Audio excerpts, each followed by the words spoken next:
We just got some major reveals about the other Tokita Niko, which includes information about Oma's goated master, Shenmue Long, and highlights once again why the Tiger Niko is the true or main villain in all of Kengan. His first ever and official character profile, likewise for Gilbert Wu and others, which included a new bonus chapter showing a younger Kirei meeting Edward Wu for the first time, resulting in generational trauma, setting up the big upcoming fight in Kengan Mega for our boy Kirei Ryan. We also had to talk about Lo Long vs Kanarito occurring right now in the main series, the fight that could be the best in all of Omega that's already providing greatness. You do not want to miss out on all this important information, with the mysterious role and nature of the Tiger Niko getting the biggest reveals in all of Kengan Ashura and Omega so far. And speaking of mysterious stuff, I did it. The Kengan inspired mysterious merch drop is here, available in both black and white,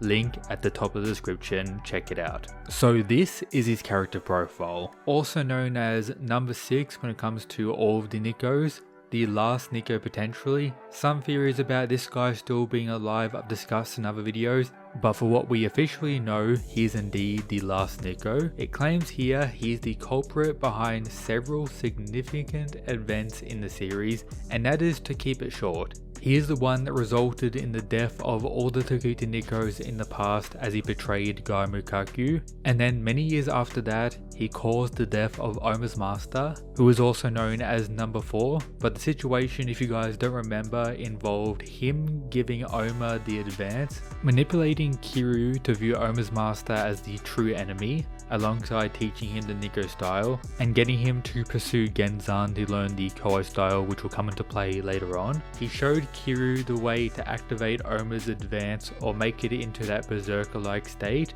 which resulted in berserker mode Oma to fight and somewhat damage his master, giving him the opportunity to pull up on Oma's master and fight him, resulting in a high difficulty fight where in the end Oma's master was able to claim victory. However, the Tiger Niko had other plans set up beyond that. Right after those back-to-back fights, Genzan pulled up, looking at the situation, and I'm assuming based on what we know, viewed it as Oma's master fighting his student Kiryu. Therefore, the third fight for the Niko against Genzan occurred, where Oma's master was killed, but again a high difficulty fight. This Niko was the one who set up the death of Oma's master and had given him the advance, which had major impacts on Oma throughout his entire life. Apart from that, he's the one who taught Kanogito the Niko style in the past, as he was the one who put inside this Gu ritual. He was the one who trained Lu Tien in the formless style, likewise for Fei in his version of the Niko style, with his profile claiming here that the other Tokita Niko is infamous for mistreating his disciples, as he never intended to train them properly and views them more as guinea pigs for testing the limits of the human body. That's why after the death of Fei, with the reveal of maximum output divine demon, we cut to Tokita Niko, who's glad about his outcome, seeing it as a way to evolve his own Niko style, using Fei as a way to increase his own abilities. All of his students are used as experiments to increase his own abilities. That's why he had given Luhan the Guhan, which resulted in him losing his mind. That's why he had given Kiryu some aspects of the Niko style, as he wanted Kiryu's help in taking down the other Niko so he could be the last one, the only true master of the Niko style. But we get some more interesting reveals here. Although he possesses considerable physical strength, his primary skill lies in manipulating people's emotions, as seen with Fei and Lu Tien. When it comes to his strength, recently in Kengan Omega, we got to see an all-out fight between him and the new and improved Kiryu Setsuna, who was using combination attacks of the Gaio, Niko and Koei style, which concluded with Tokita Niko getting quite injured, potentially due to not taking him seriously in the early stages and the unpredictable nature of Kiryu, then off-screen them upon entering his transformation, meaning he's indeed very capable but not as strong as many originally fought. However, there are some circumstances to consider for that fight itself, with us then seeing him looking very menacing at Yarn as he was scolding him and Gilbert due to the situation that occurred, with it seeming like to me that Niko wanted to actually kill Yarn there. And then we learn later on that he's formed an alliance with Shen Luhan, who are planning to kill the connector Shen Wulong, which somewhat connects to what we learn here as well. He's regarded more as a guest rather than a strict subordinate of the connector. As if you guys don't know, Gilbert Wu and the other Wus pretty much view him as some type of god, and all the other subordinates are beyond loyal, with Wulong also talking about Niko in the sense that he is like this crazy scientist that could result in an experiment being successful, resulting in what Wulong wants, and equal to fight to the death, meaning he's going to support Niko's endeavors and not view him as any type of threat, as the connector doesn't need to view anyone as a threat due to how much stronger he is compared to everyone else. However, coming back to the Luhan and Niko alliance, their plan to take out Wulong I do not think is going to be successful, and to me the whole situation seems like Niko using Luhan again and is likely going to betray him at some point, and is a key reason why I don't invest any of my stocks in Luhan for the future of the story. Everything is on Tokita Niko, with him leaving Kiryu in this position to build up potential fights with Gyaruki as well,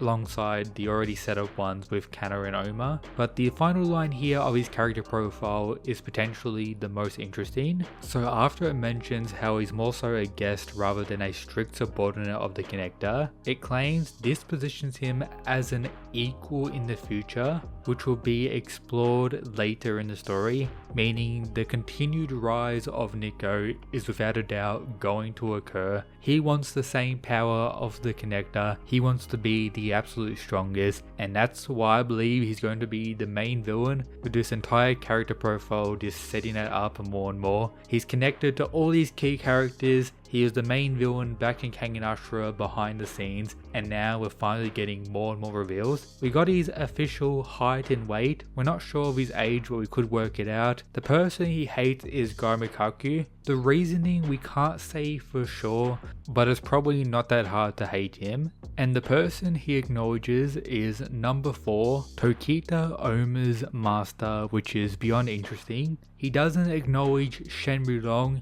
He acknowledges the person who absolutely defeated him in the past, the one he has deep hatred for, but due to how impressive and goated he is, he has to acknowledge as well. So a very interesting character profile without a doubt, and will be greatly important for the future of the Kengan Omega story.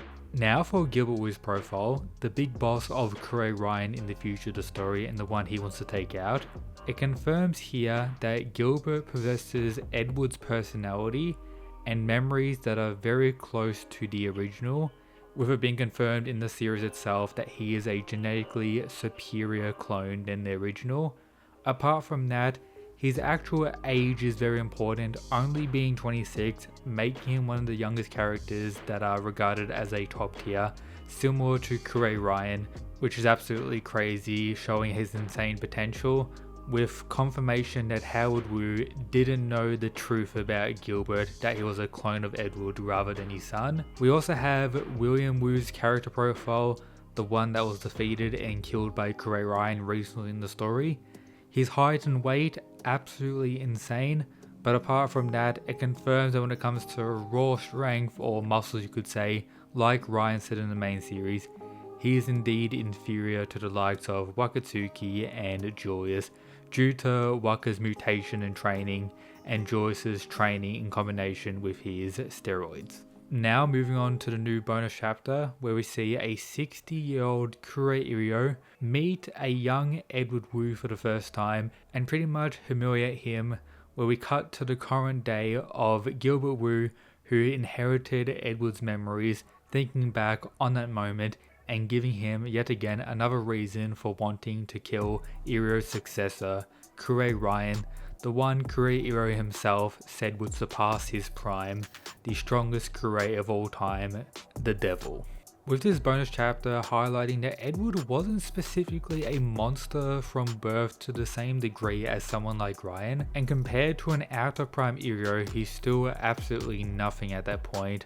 But Edward was quite a bit older when we saw his rampage in the main series, and the passing down of everything to Gilbert Wu, who was just outright confirmed as stronger than Edward, does make the matchup more interesting as I've broken down in other videos.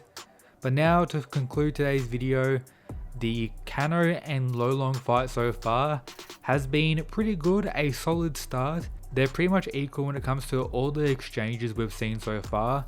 No favorite or someone taking the advantage, providing the opportunity for both fighters to get the respect they deserve, particularly Lolong, who has some very impressive counters on Kano so far, so I can't wait for more chapters. Shout out to the channel members, these absolute mad lads.